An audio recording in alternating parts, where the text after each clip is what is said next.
여러분, 우리가 매일 아무 생각 없이 쓰는 단어 속에 무려 1500년 전의 역사가 고스란히 숨어 있다면 어떨 것 같으세요? 오늘 바로 그 단어 하나의 DNA를 추적하는 언어 탐정이 한번 되어보겠습니다. 자, 우리의 첫 번째 단서는요. 아주 평범해 보이는 일본어 단어, 바로 누레루입니다. 졌다라는 뜻인데요. 이게 뭐 특별한가 싶죠? 하지만 그 기원에는 정말 깜짝 놀랄 만한 비밀이 숨어 있습니다. 수사를 시작하자마자 정말 대담한 주장이 나옵니다. 이 누레루라는 단어가 사실은 원래 일본어가 아니라 1500년 전에 한반도에서 건너간 우리말, 눅지다의 유전자, 그러니까 일종의 언어적 화석이라는 거죠. 자, 그럼 본격적으로 사건 파일을 열어보겠습니다. 용의선상에 오른 두 단어, 바로 한국어 눅지다와 일본어 누레르. 딱 들어봐도 소리도 비슷하고 의미도 비슷한 게 뭔가 냄새가 나죠? 자, 화면을 보시면 왼쪽에 한국어 눅지다, 오른쪽에 일본어 누레루가 있습니다. 둘 다 습기랑 관련된 단어잖아요. 그런데 이 사건의 결정적인 단서는 맞습니다. 두 단어 모두 니은, 즉 니은으로 시작한다는 점이에요.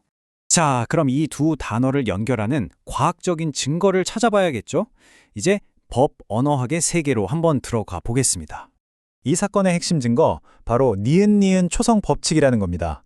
이게 뭐냐면요. 이 법칙에 따르면 한국어와 일본어에서 니은으로 시작하면서 의미가 비슷한 단어들은 아주 먼 옛날에 같은 뿌리를 가졌을 가능성이 굉장히 높다는 거죠. 일종의 언어학적 지문 같은 거예요. 아니, 그런데 이상하죠? 한국어는 눅인데 일본어는 누잖아요. 그럼 기억 받침은 어디로 사라졌을까요? 이 자료에서는 이걸 아주 간단한 음운 변화로 설명합니다. 그러니까 옛날에 이 단어가 일본으로 건너가면서 마지막 기억 받침 수리가 자연스럽게 탈락했고 핵심 알맹이인 누만 남게 됐다는 거죠. 자, 그런데 여기서 정말 중요한 포인트가 나옵니다. 두 단어가 단순히 소리만 비슷한 걸까요? 아니면 사용하는 방식, 그 뉘앙스까지 완전히 똑같을까요? 이 지점에서부터 증거는 훨씬 더 강력해집니다. 이제 두 단어가 실제로 어떻게 쓰이는지 비교 분석한 1436 데이터베이스 보고서를 한번 살펴보겠습니다. 과연 이 두 단어는 정말로 똑같은 상황에서 똑같은 느낌으로 사용될까요? 자, 이 표를 좀 보세요. 정말 흥미로운 게 뭐냐면 사용법이 거의 완벽하게 일치한다는 주장입니다. 비에 옷이 젖는 물리적인 상황부터 과자가 눅눅해지는 거, 심지어 마음이 누그러지는 비유적인 표현까지 그 핵심적인 감각, 그 느낌이 완전히 똑같다는 거예요. 그런데 여기서 분석이 한 단계 더 깊어집니다. 단순히 소리가 비슷한 걸 넘어서요. 이 니은이라는 소리 그 자체에 어떤 특정한 에너지가 담겨 있고 그 에너지가 무려 1500년이라는 시간 동안 고스란히 보존되었다는 주장입니다. 정말 대단하죠? 이런 개념을 좀 어려운 말로 성음 상징이라고 하는데요. 쉽게 말해 니은이라는 소리가 주는 느낌 그 자체가 바로 축축함, 부드러워짐 같은 걸 상징한다는 거죠.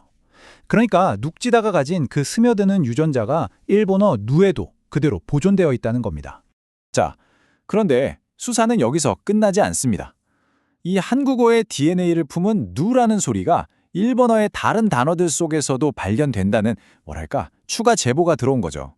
첫 번째 용의자, 바로 누르입니다. 우리가 보통 바르다, 칠하다라고 알고 있는 단어죠. 여기서의 주장은 이렇습니다. 칠한다는 행위가 뭐죠? 결국 표면을 페인트나 기름 같은 액체로 축축하게 만드는 거잖아요. 그러니까 누지다, 즉 축축해지다라는 우리말의 감각에서 이 누르라는 단어가 파생되었다는 논리입니다. 자, 두 번째 용의자입니다. 미지근한 온도를 뜻하는 단어, 누루이.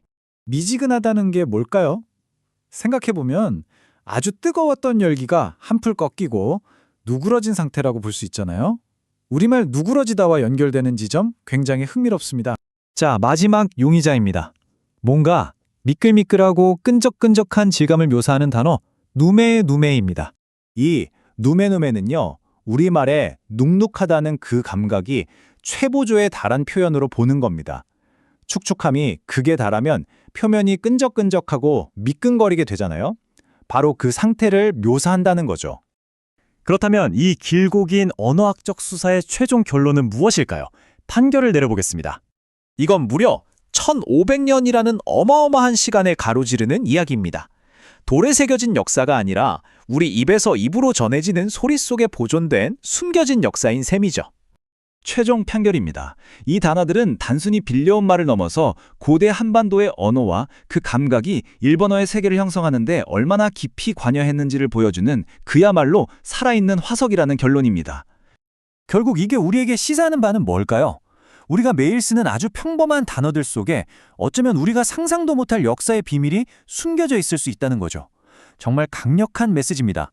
자, 오늘 이 언어 탐정 파일은 여기서 덮도록 하겠습니다. 하지만 진짜 질문은 이제부터 시작 아닐까요? 지금 우리가 쓰고 있는 이 말 속에는 또 어떤 고대의 비밀들이 해독되기를 조용히 기다리고 있을까요?